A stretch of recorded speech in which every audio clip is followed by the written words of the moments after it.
രാജ്യത്തിൻ്റെ 76ാമത് റിപ്പബ്ലിക് ദിനം നമ്മൾ സംയുക്തമായി ആഘോഷിച്ചു. ഇപ്പോൾ ഞാൻ പറയാൻ പോകുന്ന കാര്യം എത്ര പേർക്ക് അറിയാമെന്ന് എനിക്കറിയില്ല.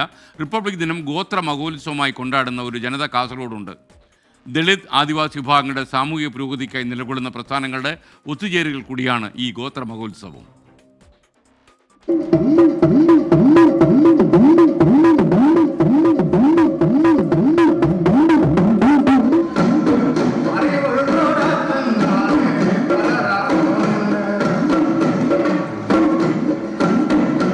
രാജ്യത്തിൻ്റെ ഭരണഘടനയെ ഉയർത്തിപ്പിടിച്ച് മനുഷ്യാവകാശങ്ങൾക്ക് വേണ്ടി പോരാടുന്നുണ്ട് ഈ ജനത.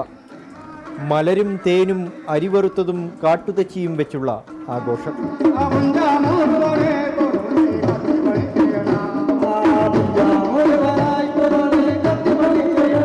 ദളിത് സേഫ് സൊസൈറ്റിയുടെ പ്രവർത്തനം ആരംഭിച്ചത് മുതലാണ് കാസർഗോട്ടെ ആദിവാസി ജനത റിപ്പബ്ലിക് ദിനത്തെ ഗോത്ര മഹോത്സവമായി ആഘോഷിക്കാൻ തുടങ്ങിയത്.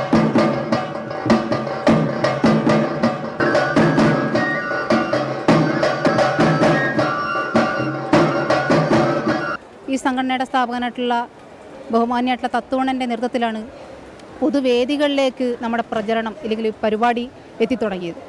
ഇന്നോടുകൂടിയാണ് റിപ്പബ്ലിക് ദിനാഘോഷം ഗോത്ര മഹോത്സവം എന്ന രീതിയിലേക്ക് വളരെ വിപുലമായ രീതിയിൽ എല്ലാ ജനങ്ങളെയും സംഘടിപ്പിച്ചിട്ടുള്ളൊരു പൊതുപരിപാടി നമ്മൾ ചെയ്തു തുടങ്ങിയിട്ടുള്ളത്. ആണ്ടറുതിക്ക് ശേഷം നടക്കുന്ന ഗോത്ര മഹോത്സവത്തിൽ നവരപ്പുഴുക്കും കേദപ്പുഴുക്കും കുരുണ്ടുപുഴുക്കും തുടികൊട്ടിപ്പാട്ടും ഒഴിച്ചുകൂടാനാവില്ല.